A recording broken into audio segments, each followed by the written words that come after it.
تعالى بقى اعرفك ازاي تخلي اي فيديو عندك خلفية متحركة على الجهاز، وكل ده ببرنامج واحد ومجاني تماما. ويلا نخش في الموضوع على طول.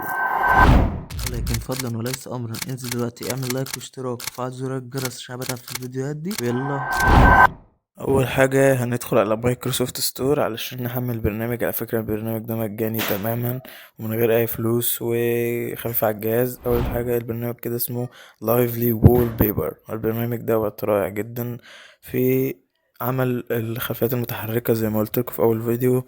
يعني الصراحة برنامج خفيف على الجهاز وجميل. واول حاجة كده بقى انت هتحملوه وتفتحوه تضغطوا اوبن عليه. ماشي، هيوديكوا لواجهة البرنامج على طول. انا كنت مستخدمه فهي ديت. هتلاقي بقى في حاجات تقدر تستخدمها منه على طول.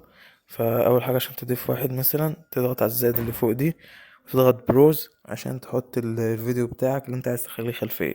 فانا طبعا حاطط فيديو بره، فهنخش بقى عليه. نضغط عليه دبل كليك كده عشان يفتح معانا. هنستظر شوية.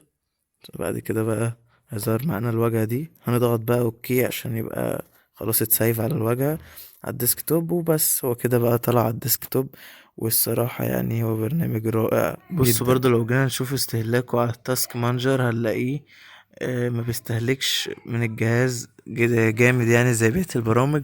استهلاكه خفيف على الجهاز. بص بقى لو انت عايز تطلع من الخلفية هتضغط على علامة الشباك ديت وتضغط اكس من هنا.